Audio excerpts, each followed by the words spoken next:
Good morning, ladies and gentlemen. Welcome back to DSF. My name is Logan.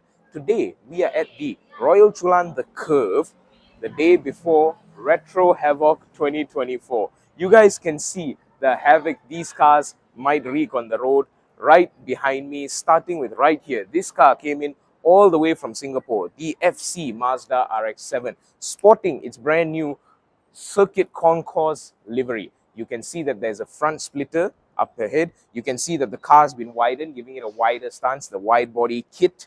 You have more aero over here.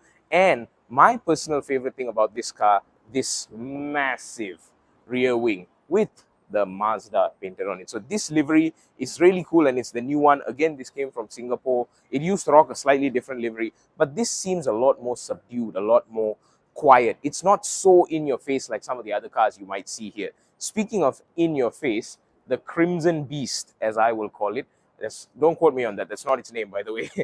But you can see, same thing, wide body kit, massive front splitter, but the highlight is in here. Now you'll notice it's an inline six, it's got 6 cylinders. Yeah, it's an inline six. So what? We've seen hundreds of those. This is an RB25. Yes, the granddaddy, the father, the forefather of the RB26 Det, which all the Nissan GTR fanboys go wild over. So this is a legendary engine in its own right. You've also got bigger wheels. You've also got more aggressive styling over at the back. You've got a massive rear splitter here, which doesn't even wrap all the way around. But this gigantic exhaust pipe here on this Nissan Safiro is amazing. You'll also notice there's a roll cage in the back instead of rear seats. So this car is probably race ready. And the coolest part, there's 2 shifters in there, if you guys can see that. There is a regular manual shifter as well as a sequential shifter. So he probably uses the sequential shifter for races. But moving on to what is perhaps my favorite car in this entire lineup, the M3 GTR from Need for Speed Most Wanted. BMW's pride and joy. And I feel old talking about the PS2 era Need for Speed Most Wanted, but that's what we grew up with. That's what guys like me grew up with. Call me an uncle if you want. You'll notice that it has almost identical styling because this is actually a replica car. It's not even a real M3, it's just a 3 Series. So the engine underneath, the interior, it's all mostly stock, but it looks fantastic. It looks exactly like the one in the game. You'll notice that the hood vents are a little bit haphazardly painted other than the rest of the car, which is a glaring detail once you get up close, but you don't really notice it from the sides, from the back, from everywhere else, because you've got the wide body kit, you've got the paint, you've got everything you want. And in the rear, you'll notice that this is a regular number plate, but when you come around the back of this car, you'll notice something a bit cooler, and that is this number plate. Does it look familiar to you? If it does, you're probably old like me, and yeah, life's not that fun anymore since the PS2 got replaced by the PS3. So we'll give a shout out to the owner right here, Patrick's Medical. I like that he actually kept that sticker, which is very faithful to the game. Now, moving on to something a little bit on the other side of loud. We have this Mazda RX-8. So we had the 7 earlier. This is the 8. You'll notice that this car has been lowered all the way down.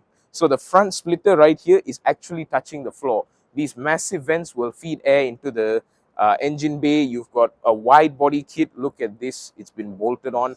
You've got bigger wheels. So I'm assuming they have some sort of hydraulics or air suspension like thing to lift it up when they need to drive, because otherwise this thing will not be able to drive. Carbon fiber all over, including 2 rear spoilers. One regular ductlit spoiler down here, and this massive rear wing as well. So this is probably some sort of a drift car. Up next, you have Pinkie Pie. It's not actually called Pinkie Pie. Do note that I call it that. That doesn't mean it's the real mascot's name. But you've seen this car at Retro Havoc countless times before. So I'm not going to waste your time and my time trying to talk about something that we've already talked about a couple of times. Just admire the beauty of this pink car right here.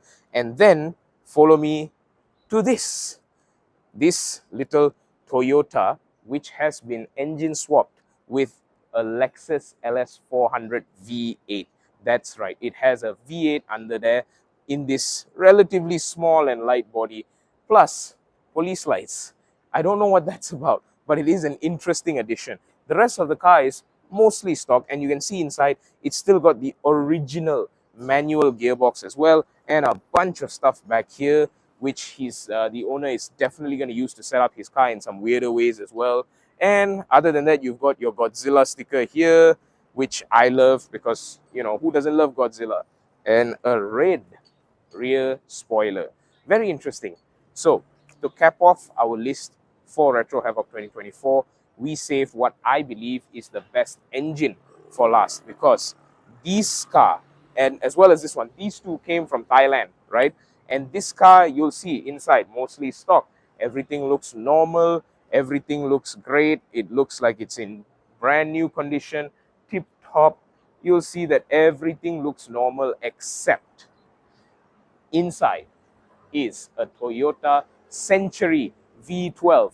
This thing has a V12 in it, and it's a station wagon. So this is the ultimate sleeper car for all you dads out there, and for all you sleeper enthusiasts as well. So what do you guys think of the lineup, which is slightly different from the previous years for Retro Havoc 2024? Let us know in the comments below.